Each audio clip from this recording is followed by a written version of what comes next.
Hello, everyone, and welcome. This is Dr. Deanna Minich. In today's podcast, I'm going to be interviewing Anthony J.W. Benson.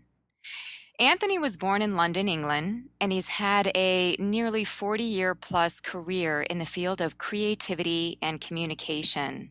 He has creatively mastered the art of merging heart, soul, creativity, and business. He's the founder of Enjoy Creative. Let me just spell Enjoy for you. It's a little bit different than you're thinking. It's INJOI, Creative. And also Dreams Made Manifest and Deeper Well Publishing. Anthony is an emerging and respected teacher in the transformational field who inspires others to seek and fulfill their true calling. His insightful words, thoughts, and expertise have been showcased in multiple books and magazines, as well as online and via many radio and television shows.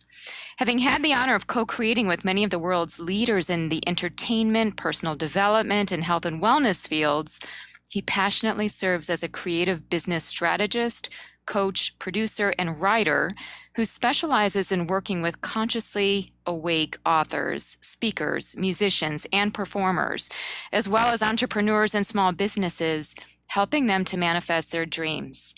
So let me just step back for a sec and wax on Anthony a little bit here, because you might be thinking, wow, what a different person to have as part of this podcast, because I've been interviewing a variety of different leaders in the health field and doctors and coaches and people like that. And one of the healing forces that I have found, at least in my healing path, has been that of creative expression.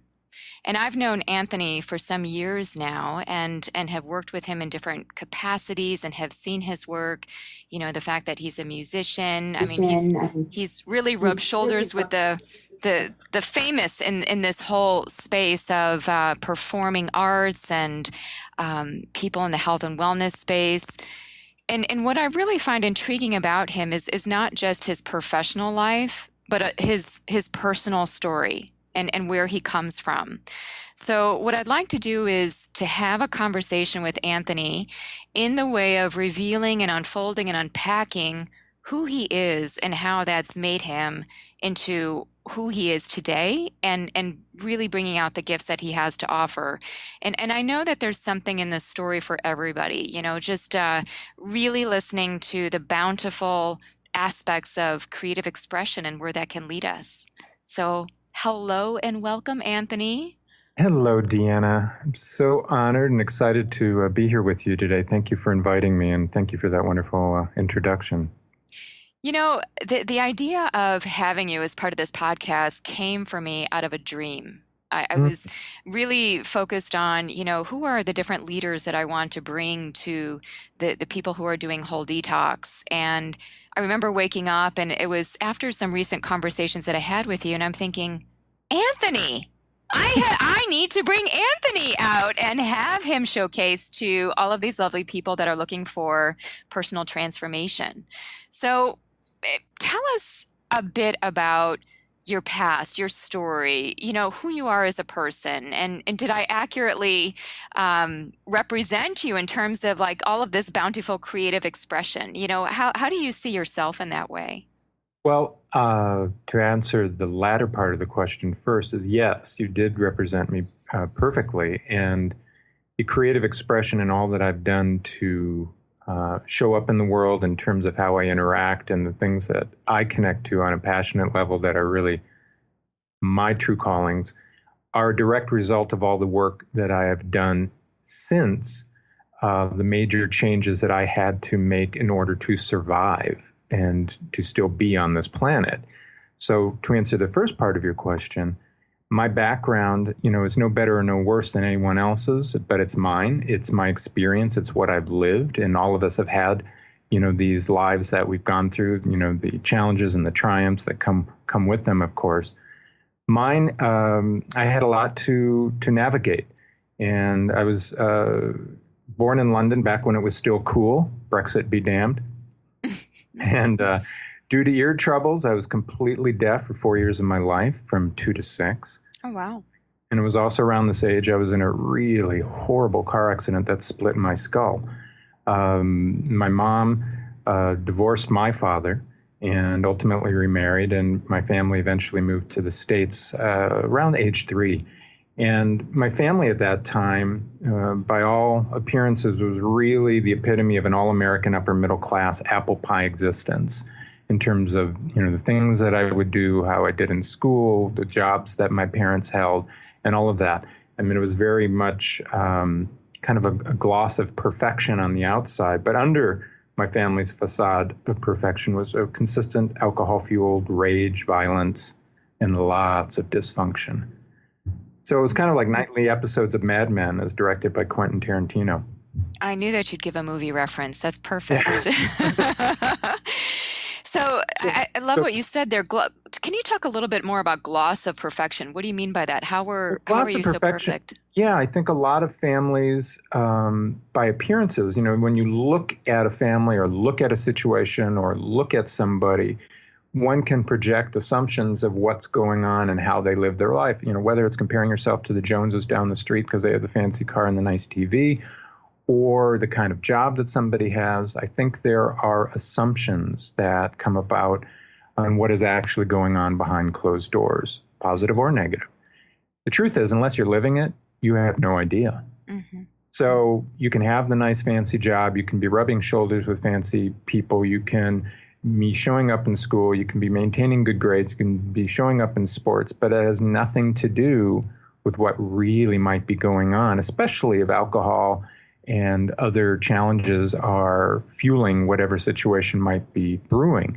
So I think it's fair to say that we can never really have an accurate insight to what's going on for anybody in a personal struggle, family struggle, business struggle, unless we really are walking in their shoes. So that was really the case with mine, is that, I was doing quite well on the outside, but on the inside I wasn't. And part of that is because of part of the things that kind of led up to it. I'll just kind of expand a little bit more on the background that led up to kind of where we're sitting in this family system.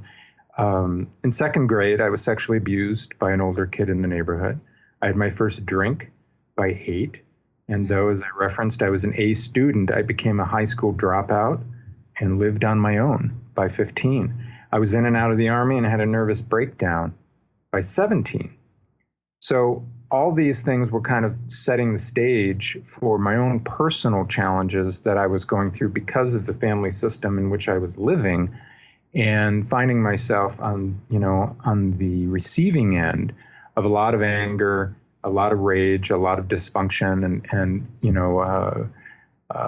that anger, in terms of how it manifested in physical abuse and other things of that, were lending themselves to setting me up for masking my pain and grief, and escaping my emotions. So that's how I became a full-fledged card-carrying alcoholic and drug addict. Mm-hmm. Mm-hmm. And when did you wake up to that? When did you actually call yourself an alcoholic in that whole process? Like, when did you have that aha moment where it was like, I need to do something? Well, I really didn't for a long time, because I was living in my disease, masking my pain, running away from everything and distracting myself and thinking that I was doing the things that were helping me. But in all honesty, what I was doing was digging a deeper hole. Mm-hmm. And I really became a garbage can, in sense, that I would ingest anything and everything to kind of keep me high, whether it was marijuana, crystal meth, cocaine, angel dust, pills, mescaline, booze, ultimately even heroin, which I, quote, only smoked because I was convinced if I shot up, I would be a drug addict. Talk about delusion.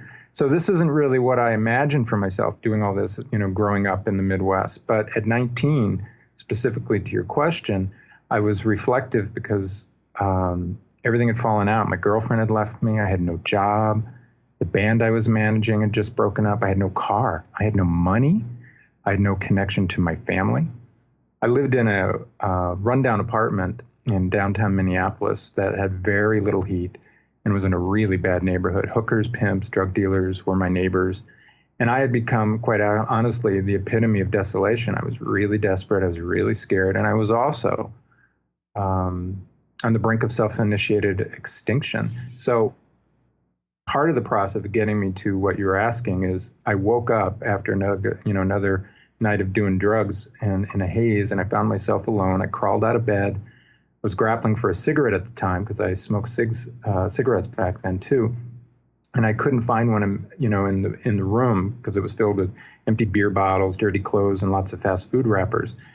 So I attempted to. I ended up rather smoking a joint, and I got up from the floor, and I remember stumbling through the cold apartment and made my way back to the old bathroom, and I banged my head on the single dangling light bulb that just hung there. And as it swung eerily back and forth, it put this cast out, that was really bizarre because I had this horrible bathroom with stained and peeling wallpaper, and I gazed into the smoky mirror, and I couldn't see myself. All I saw was black, and I ran the faucet, nothing but cold water came out, and I'm realizing as I'm staring into this old mirror, all I saw was deep black hollow eyes, and it really wasn't me. And so I was 19. All I could think of was death. I felt nothing but deep menacing pain, and I really did want it to stop, but dying seemed my only viable option. So here's where I was at. 19, unemployed, a liar, cheat, thief, drug addict, drug dealer, alcoholic, and perhaps even sooner than I was realizing at the time, potentially a convict or a corpse. And I didn't believe in God. Why would I? Of course, because my life, in my opinion, was desolate and wasn't perhaps even worth living.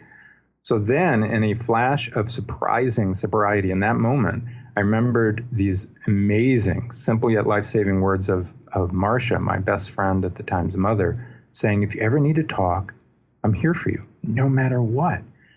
So I really clung on to those words, and I called her.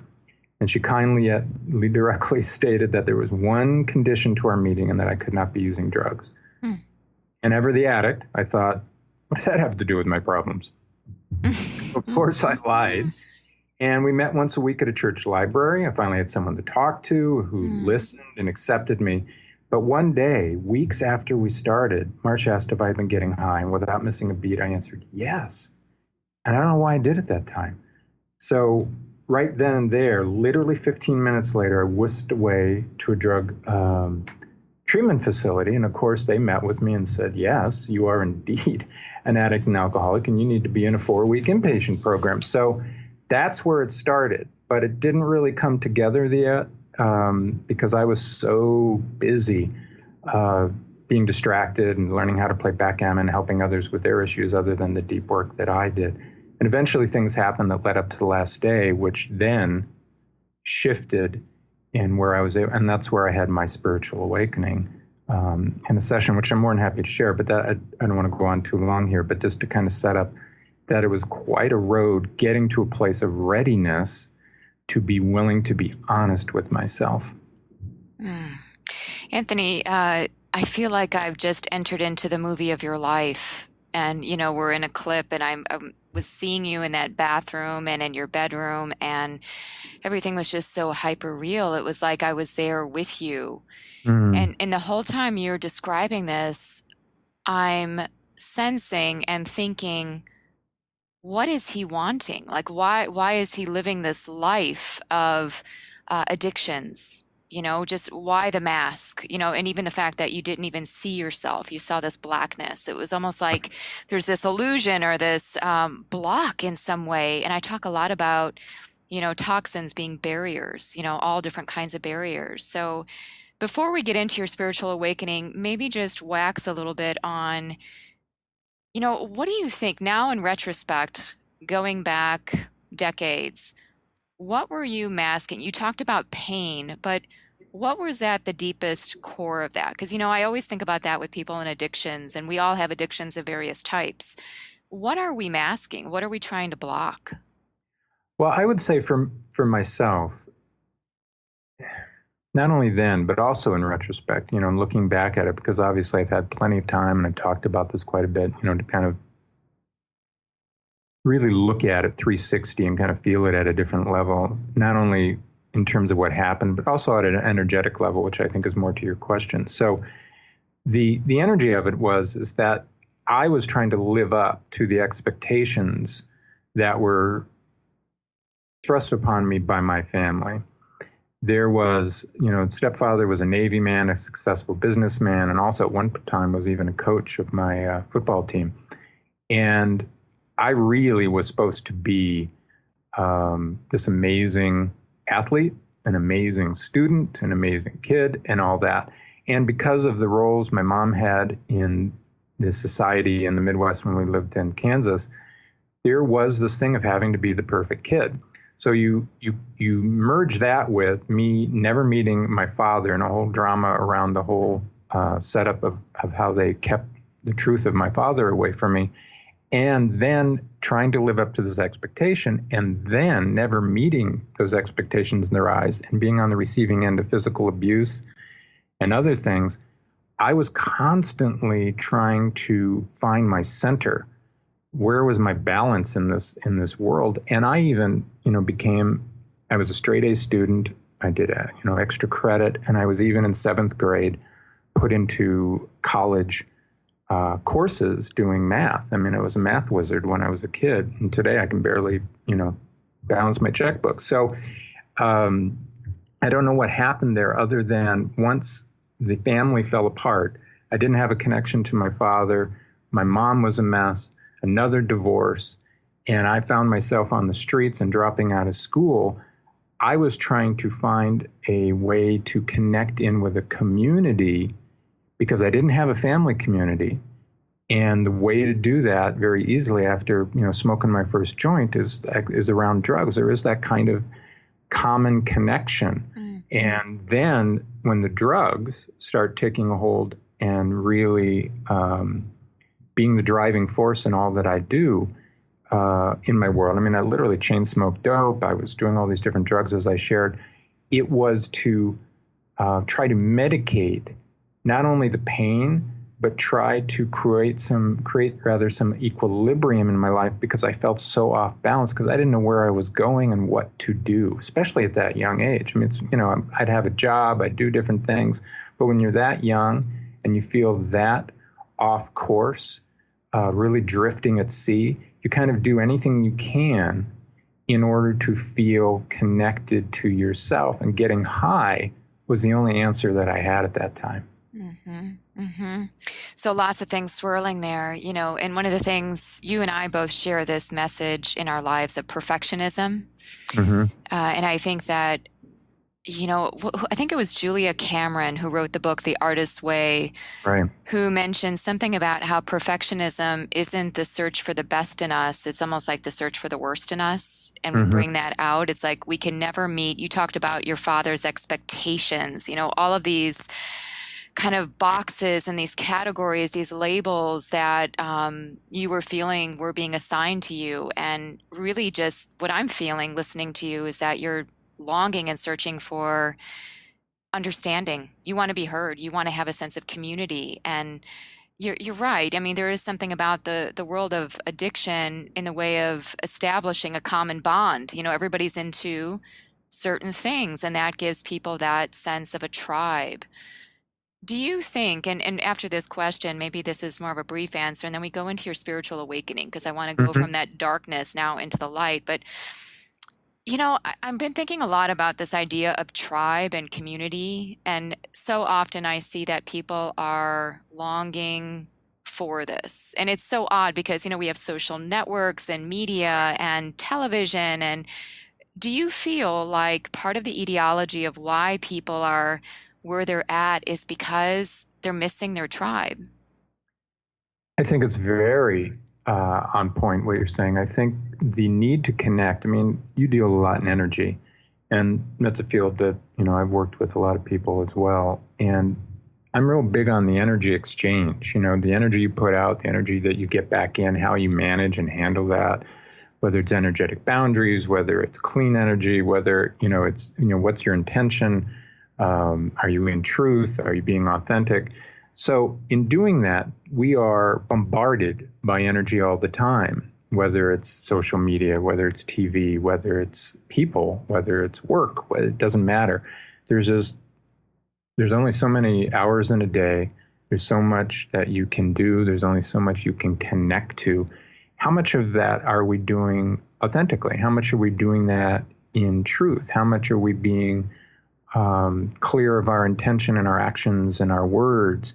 And so in searching for that tribe, we want to find like-minded, like-energetic people that we can feel at ease with to be our authentic self. So much we walk out there in the world, so many of us with a mask and projecting the image that we think people want to see, that we think people are expecting, and we do the hugest disservice to ourselves because we're not living in truth. So community is essential, whether it's, a handful of people or multitudes of people. You want to feel that love. You want to feel that acceptance. You want to feel that you are seen, that you are heard. And community is where you build that. And that takes work. It's not just something you snap your fingers and it happens because you show up in a Facebook group. It's sometimes is years in the making. Sometimes it's instantaneous. It can be different for everybody. But it is important to nurture and honor those relationships, and the tribe will build accordingly. I love everything you just said. I was just taking notes. I like what you said about energy exchange. Everything that you're talking about really aligns to what I call the truth system of health. And I remember one of, I think you know this author, Carolyn Mace. I remember seeing her speak once, and she said that, now I know that this is a radical statement, but she did say that she believed that all illness, all disease was in some way connected to us not living our truth. So, there's a lot of extrapolation around that, and some people really reacted to that statement. It created a lot of inflammation, I would say. But everything you're saying is so in alignment with being authentic. So tell us now, how did you begin to create your authentic path? How did you move from the dark night of the soul into that enlightened sphere of having your spiritual awakening? What did it take? Well, what it took was having, for me, a spiritual awakening, and that happened at the treatment center. I was asked to do a family sculpture, which is really an exercise of showing how your family operates, but with no words. And in doing so, my counselor saw the madness and asked me to sit down. I had chosen a gentleman by the name of Scotia, who was a counselor in training, to kind of walk around the sculpture as my father, whom I never knew. So he asked us to sit down and me to have a conversation with my dead father, which was something I'd never done, of course, in real or in this kind of situation. And I really began to feel my sadness. And I was asked to get on the floor and do a ceremony of burying him. So when I did this, I was really overtaken by a flash of pulsating energy. And of course, in my body, I went blind. I couldn't see anything. I went deaf. I couldn't hear a word. And then I was awash with this soft, brilliant white light that enveloped me. And as I eventually surrendered, I really felt connected, alive, and loved. And that was everything. So as I regained my senses, I found myself lying on the floor, being rocked by a couple people in the group. And I was crying. And through my tears, I saw these people also crying at the power of the moment. So it is kind of hard to put into simple words what I experienced in my spiritual awakening. But I will say this, that from that point on, I humbled myself and really was able to look my addiction squarely in the eye. And I understood my spiritual connection. I understood my recommitment to God.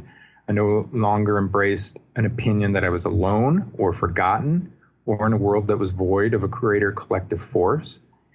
And I now know that loving energy was able to literally show me the light and guide me back to myself because I was so darn lost. So it offered me an opportunity to reclaim my life and to make it mine. So I truly was thunderstruck, at this exchange, again, this kind of energetic exchange with a higher power. And it did change my life. And it wasn't about religion.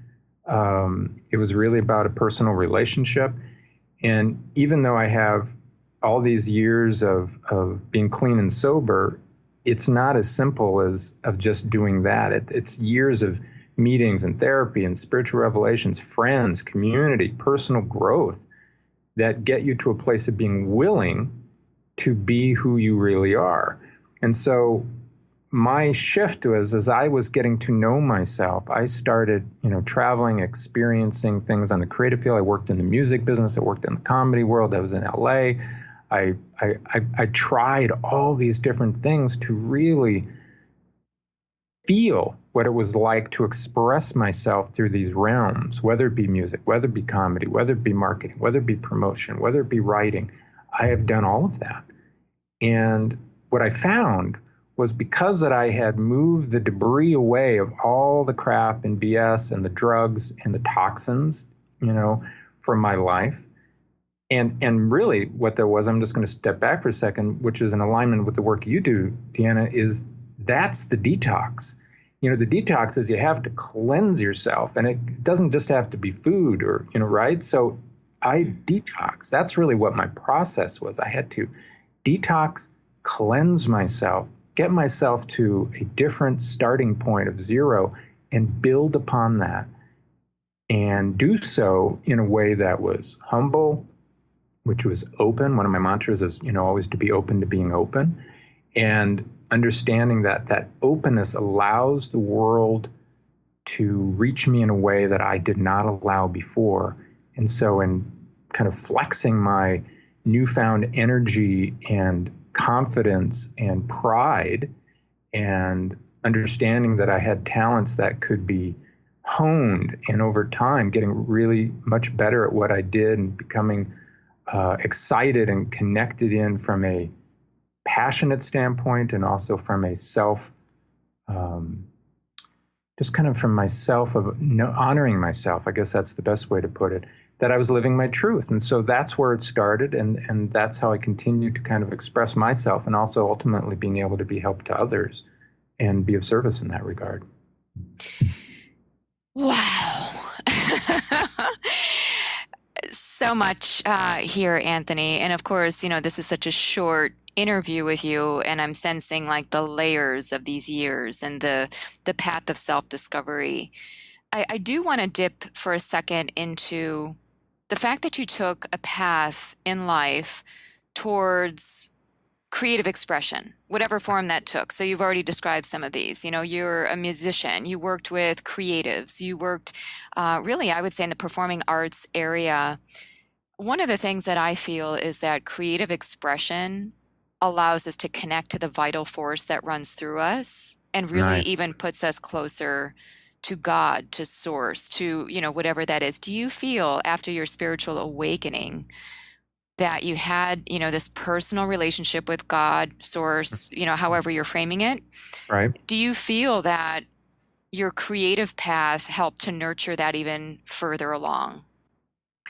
Well, they go hand in hand for me.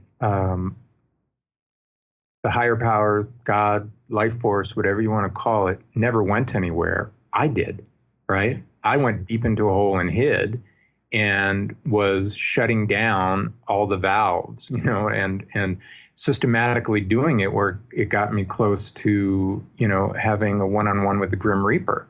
So having the openness and the making the conscious choice and having that conscious connection allows the creativity to flow, because I think we are all creative. We just have different ways of expressing it, whether it's in the kitchen, whether it's in the boardroom, whether it's in front of an audience, whether it's on a piece of paper. It doesn't matter.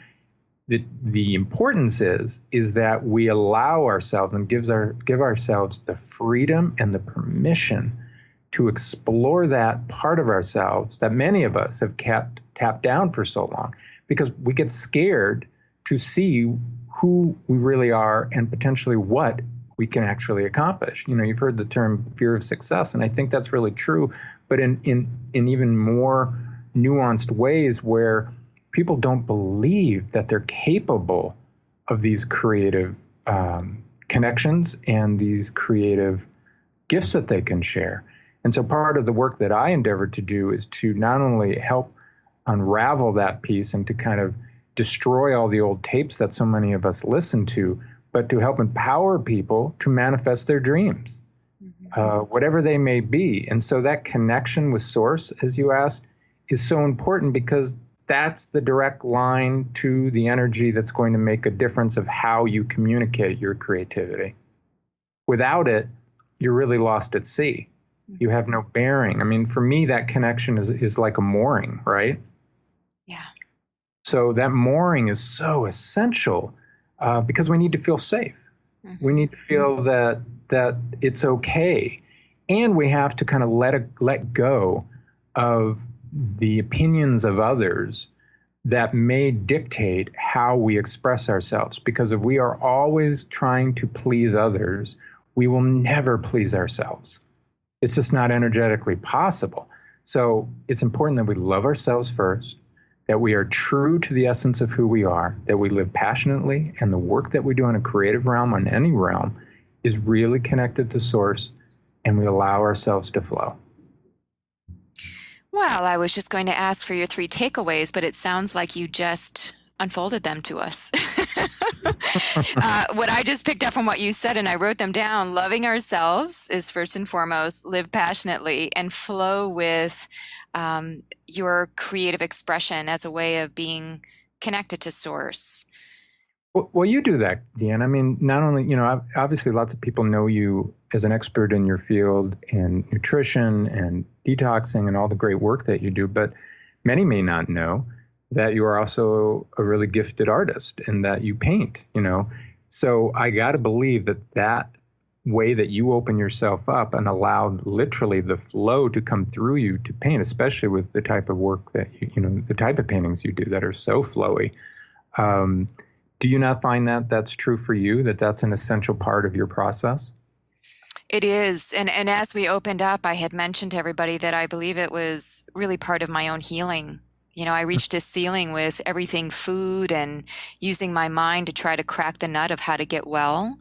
And it was Right. only when I got messy and chaotic and I pulled out a canvas. I mean, I wasn't raised in a family of artists, like traditional artists. It wasn't even something that I was cerebral about.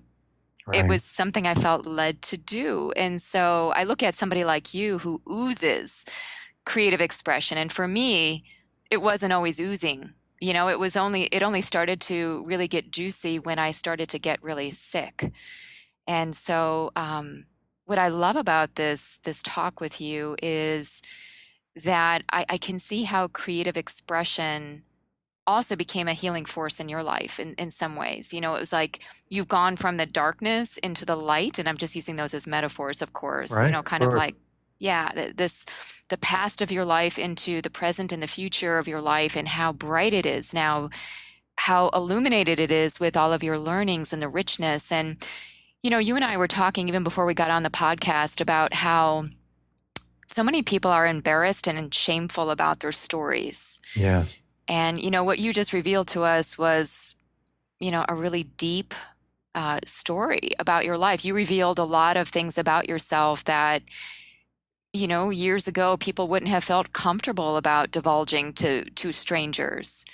And so what I'd like for us to end on here is really this whole idea of the power of story. What you just shared with us, for me, I can speak for me, really, I was there with you as you were going through. I felt like I'm in the movie of your life, and it was powerful for me at the cellular level. Like I'm feeling it. I'm feeling it with you. I feel like I'm almost there with you, and I can relate to certain parts of what you're saying, not completely in the way of how I've experienced life, but there are threads that I can say, yeah, I've been there. I can feel that.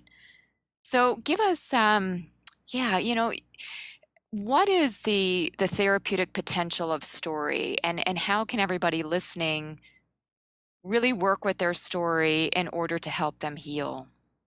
Well, there's a couple thoughts that I have on that because so often people will be their story, right? And you may have heard some people say, don't get all hung up on your story. And the story is important to understand where you started, what happened, and where you are now. You don't have to set your clock by it. You lived it. Now is the moment that you have. We have to remember that we're never given more we can handle. I firmly believe that faith in the face of darkness is our best friend. And the story piece of it allows us to understand that we don't need to hold shame. We don't need to be shackled by our past, that we can be free in the moment, and we can move forward with an understanding and a faith that allows us to move freely in our world and to be our authentic self. That's the most important piece to be, is that we have to be grateful for being alive. We need to feel fulfilled. And in doing so, we don't need drugs, alcohol, addictions, distractions in order to fill that. We need our creativity, our love, our humanity, our connection, our community to do that. And if we don't do that, we'll, as I said earlier, we'll be lost at sea. We get to be, the helmsman of our own ship and navigate the waters as we so choose, and we can change course at any time. It's our ship. Mm-hmm. Yeah. But we need to do so in truth. And that truth is understanding that the story is just a part of it, because that's the layout up to the given moment. You get to write the rest of the story in every moment, in the now, in the now, in the now, right? So if we get hung up on all our craziness and we, get angry with ourselves or frustrated with mistakes or whatever, it's like, you got to get over it. We can only do our best. If we do so, if we come from a place of authenticity and integrity, professionalism, honesty, love, then things are going to happen the way that they're supposed to, and they're usually going to happen in a pretty darn healthy way. And I will say this, that for me, the soul-enriching and life-affirming creative expression relies on us to really push the boundaries, but beyond conformity and certainly beyond predictability. And we have to live a little by ignoring the rules and explore all the fun that can be had and the wonder that can be experienced. And that's usually done by coloring outside the lines. You're speaking my language. Good. And you brought in color, which is perfect. Yeah, I know. Just for you. That was my Just little for gift. me. I appreciate it. And it really, it woke up my neurons. Anthony, I feel like we covered so much here. Typically when I'm interviewing somebody, we kind of hone into a specific item, and, I might get into a system of health that we talk about in Whole Detox. And as I reflect back on everything you said, I think we went through all the colors of the rainbow. We covered red with community. We covered orange with creativity. We covered empowerment, yellow, green, love, truth. This was like a pulsing truth aquamarine space, I feel, merged with a lot of the other colors, of course. And then indigo imagination, kind of the shadow side of the indigo insight with drugs and alcohol, kind of masking what's underneath that depth. And then, of course, faith, the spirit, the white, and kind of seeing the link of all of these things together. I want to thank you and really bow to you and give you a huge virtual hug for being a part of this podcast. And I know that you've inspired me, and undoubtedly you will be inspiring others as they listen to this. How can people find you? What are your websites, your Facebook? What do you want to leave us with so that we can follow the trail towards everything that you're doing? Currently, you can find me on almost all social media platforms under my name, Anthony J.W. Benson. You can also find me at enjoy, creative.com. And there's a myriad of services there, not only in terms of the creative realm, which I do, but also my Dreams Made Manifest coaching sessions, because I work with individuals and authors and businesses and such. So that's the best place. I'm on Facebook, Instagram, Twitter. Followers welcome, stalkers are not. And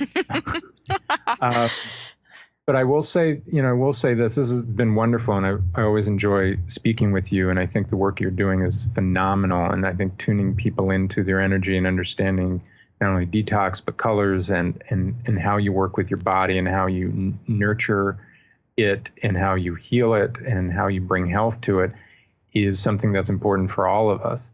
And through this kind of the exchange we're having, it's really allowing our creativity to flourish in colorful splendor, right? It's really important for us to do that. And I'll leave everybody with this. I think this is something to kind of give thought to along those lines, is that soul enriching or life affirming creative expression, of which we're speaking about today, relies on really pushing the boundaries. And it's so important that you immerse yourself deep into your being, and that it'll help you reach beyond the confines of judgment, and it'll help you relax into the depths of self-awareness and ultimately contentment. Wow, I'm taking a nice deep breath after that. I love that.